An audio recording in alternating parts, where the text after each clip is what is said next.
হত্যা বলছে যে মামলা দেয়। মামলা হলেই গ্রেপ্তার নয়, আইন উপদেষ্টা এটা বলছেন যে মামলা হলেই গ্রেপ্তার নয়, তদন্ত করে যদি পাওয়া যায়, প্রাথমিকভাবে সত্যতা পাওয়া যায় তাহলেই গ্রেপ্তার। তাহলে বলছে যা, তাহলে হচ্ছে না কেন?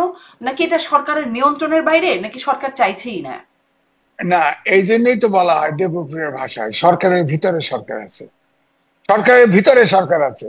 আইনও করে ফেলছে যে 24 ঘন্টার ভিতরে যাকে গ্রেপ্তার করা হবে তার পরিবারকে জানাইতে হবে, এবং প্রাইমারি তদন্ত করে দোষী হলে তাকে গ্রেপ্তার করা হবে। হুম। কিন্তু এটা কার্যকরি হচ্ছে না। এটা তো আমাদের অথচ আইন সংবিধানে এই বলা সরকার আছে, এটা করছে। আমাদের সংবিধানেই হ্যাঁ, লেখানো আছে। সংবিধানে আছে, পুলিশ আইনেও আছে যে আপনি সিভিল ড্রেসে কাউকে গ্রেপ্তার করতে পারবেন না, গভীর রাতে গ্রেপ্তার করতে পারবেন না, অনেক নিয়ম আছে।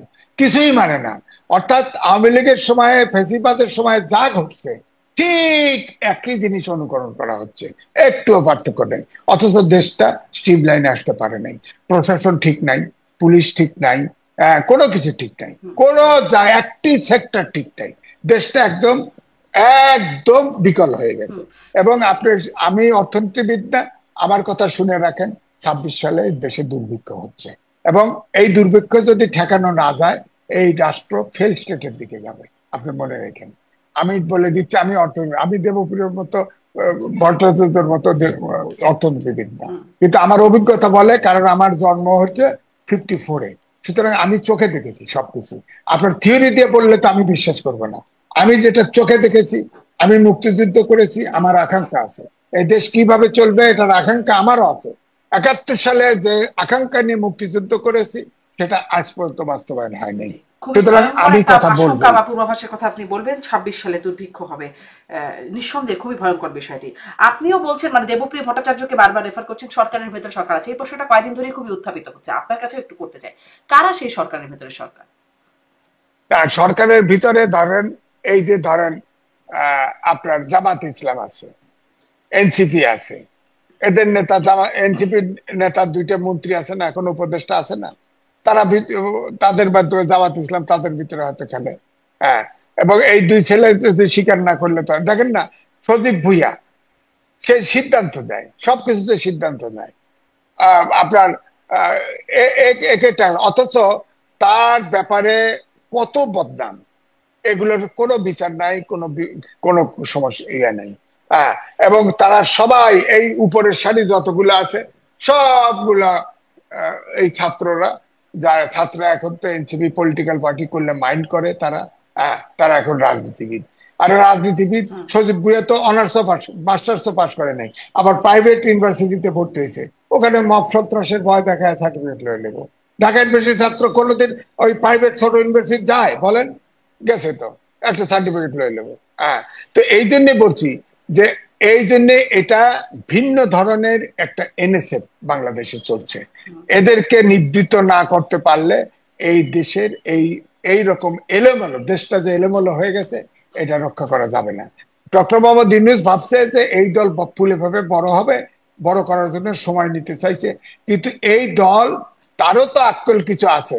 এই দল কিন্তু দিনে দিনে ছোট হচ্ছে, কারণ 52 সাল থেকে জি, দুই হাজার আমাকে একটু চব্বিশ এটা সাল এটা একটু পর্যন্ত আসলে সরকারের কাছ থেকে, আপনারা বিভিন্ন সময় সরকারের বা অনেক রাজনৈতিক দলের সাথে কথা বলেন, সরকারের কাছ থেকে কোনো ব্যাখ্যা, যাই হোক, আপনি বলছিলেন যে প্রাইভেট ইউনিভার্সিটি ভর্তি হয় কিনা, হয় এখন এমএ আজি যে অনেকেই ঢাকা বিশ্ববিদ্যালয় থেকে ভালো ভালো প্রাইভেট ইউনিভার্সিটিতে ভর্তি হয়, যাই হোক সেটা আলোচনার বিষয়বস্তু না, কিন্তু আমার জানা আছে বলে আমি বললাম বিষয়টা। আপনি বলছেন যে মানে এনসিপি মানে কি বড় দল করবার যে চেষ্টা, আপনি কি কোনো ব্যাখ্যা পেয়েছেন কখনো সরকারের কাছ থেকে যে কোন মাপকাঠিতে এনসিপি কে আসলে প্রথম সারির দলের মধ্যে নেওয়া হচ্ছে? এই ব্যাখ্যাটা কি কখনো জুটেছে? ধরেন সেই বিনিয়োগ সম্মেলন থেকে দেখলাম 3টি দলকে ডাকা হলো, তার মধ্যে এনসিপি ছিল, বিএনপি, জামাত, এনসিপি। এখন প্রথম দিন যেই বৈঠক করলো ডক্টর ইউনূস, তখন 4টি দলকে, সেখানে আবার ইসলামী আন্দোলন যোগ হলেন। কোন বিবেচনায় এটা ঠিক করা হচ্ছে? ধরেন আমাদের কাছে যে সাধারণ বিবেচনা আছে যে যেই দলের ভোটার বেশি বা যেই দল বেশিবার ক্ষমতায় থেকেছে, এরকম কোনো বিবেচনাতেই তো বরং নাই, বরং দেখছি নির্বাচন কমিশনের নিবন্ধনের যে শর্ত, 200 ভোটারের স্বাক্ষর 25 উপজেলায়, সেটি আসলে এনসিপি দিতে পারে নাই, ফলে তার নিবন্ধনটা হয় নাই। 15 দিন আরো সময় দেওয়া হয়েছে এনসিপি কে সহ আরো যে দলগুলো আছে তাদেরকে। তাহলে কোন মাপকাঠিতে বড় দল হিসেবে বিবেচনা করছে সরকার? শোনেন, 144টা দল নির্বাচনের জন্য প্রেয়ার করছে, একটি দরখাস্ত টেকে নাই। হুম। প্রাইমারি সিলেকশনে একটি দরখাস্ত টেকে নাই। এরা পার্টি করবে, দেশের দায়িত্ব নেবে, আপনি বলেন। কিন্তু টাকা নেওয়ার সময় ডোনেশন নেওয়ার সময় বুদ্ধির ঘাটতি হয় না, কিন্তু ফর্ম পূরণ করতে ঘাটতি হয়। আপনি বলেন, কাগজপত্র জমা দিবে, একটু কোয়ালিফাই করে নাই। এদের তো আমি ব্যক্তিগতভাবে মনে করি এই দেশে বহুত রাজনৈতিক দল আছে, আর কোন দলই থাকা উচিত না। এই দল মানে চাঁদাবাজ তৈরি করা, এই দলই থাকা উচিত না। সুতরাং আমি এই জন্য বলবো যে এখন আপনি দেখেন, শেখ হাসিনা আমি শেষ নির্বাচনে 3টা কিংস পার্টি করেছিল বড় বড় নেতাদের দিয়ে, এবং 300 সিটেই প্রার্থী দিয়েছিল ঘুরে ফিরে, তারা একটিরও জামানত থাকে নাই। আপনি দেখেন এই ছাত্ররা যে নির্বাচন করবে, হয়তো জামাতের সাথেও যদি করে, জামাতের কেউ 2-1টা পাস করবে, কিন্তু এনসিপির কেউ পাস করবে না। কারণ এরা এমন ভাবে বিতর্কিত হয়েছে এই দেশে, ভয়ঙ্কর বিতর্কিত হয়েছে। তাদের কোন উপজেলায়, কোন জায়গায়, কোন জেলায় তেমন ছাত্র মানে সদস্যও নাই। তারা এই যে মিছিল করতে পদযাত্রা করছে, শুনতে পারছি বিভিন্ন পার্টি থেকে সাপ্লাই দেওয়া হয়, সাপ্লাই দেওয়া হয়, তারা স্বীকার করবে না তাদের লোক। এটা আস্তে আস্তে কেমোথেরাপির মতো আস্তে আস্তে ছোট হচ্ছে। এবং আগামী নির্বাচন যে দিবে, ফেব্রুয়ারিতে নির্বাচন দিবে, এই সময়ের ভিতরে আপনি দেখবেন অনেক প্রার্থী পাবে না, এবং প্রার্থী পাবে না, দিলেও এগুলোর একটারও জামানত থাকবে না।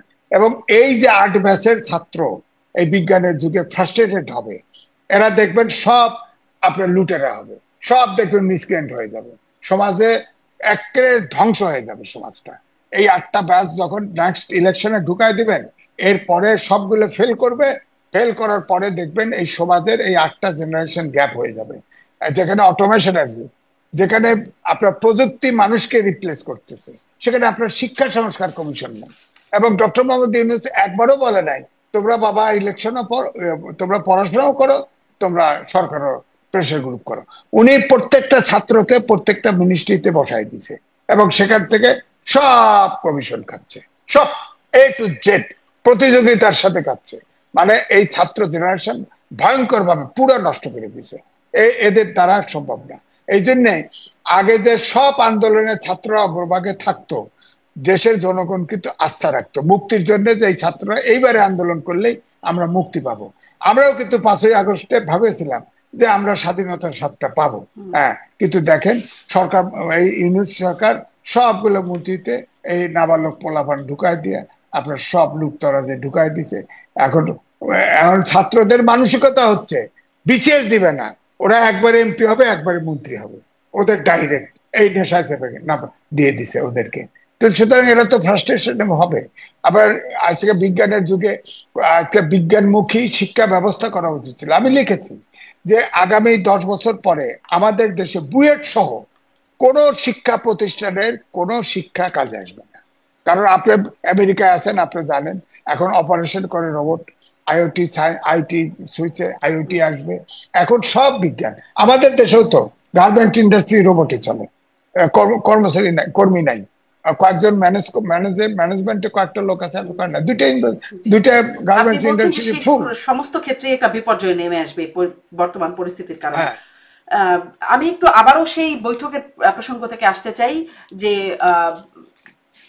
যেই 14 দলের এবং জোটের সাথে বৈঠক হলো, বৈঠকে যেখান থেকে শুরু করলাম আলোচনা, মোস্তফা জামাল হায়দার তিনি বলছেন যে এই বক্তব্য, সেখানে ডক্টর মোহাম্মদ ইউনূসের বক্তব্য বলা হচ্ছে যে তিনি বলছেন যে গন্ডগোল লাগিয়ে নির্বাচন আয়োজনকে ভণ্ডুল করার চেষ্টা চলছে। এই বক্তব্যটা কি বুঝলেন? কারা গন্ডগোল লাগিয়ে নির্বাচনকে ভণ্ডুল করার চেষ্টা করছে? প্রধান উপদেষ্টা। আওয়ামী লীগ সরকার সবসময় জঙ্গি আর স্বাধীনতা বিরোধী শক্তি, এটাকে পুঁজি করত। এখন এই সরকার প্রথম থেকেই শুরু করছে ফেসিবাদ হচ্ছে পুঁজি, কোনো কিছু হলে এখন ওই ফেসিবাদরাই গন্ডগোল লাগাবে। সুতরাং নির্বাচন যদি ভণ্ডুল করতে চায়, উনি কইবে না যে এখন পরিস্থিতি যা, দেশের অবস্থা এই।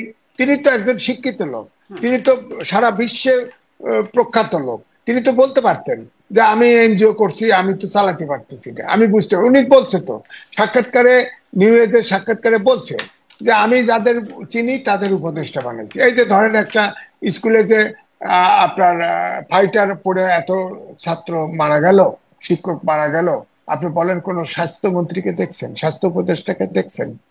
সে তার কোনো খবর নাই, কোনো খবর নাই। আবার এই যে আপনার হসপিটালে যে ছেলেদের দেখেন, কোনো দুর্যোগ ব্যবস্থাপনার কোনো ব্যবস্থা নেই। আমি ওই সাবেক ডিজি ফায়ার সার্ভিসের, তার সাথে একটা টকশো করতেছিলাম, সে বললো আমাকে যে রং, এই ছেলেদেরকে বেড়ে ফেলা হয়েছে, অর্ধেক ছেলে মারা গেছে এই কারণে যে কি, ওই ছেলে যারা আগুনে পুড়েছে তাদের প্রথম কাজই হচ্ছে ঠান্ডা পানির ভিতর পানি ফ্লো থাকবে, এই পানির ভিতর অর্থাৎ পাইপে যে পানি পড়ে এই পানির নিচে তাদেরকে দেওয়া, তাহলে তাদের জ্বালা পড়া কমবে এবং ক্ষত কমতে থাকবে।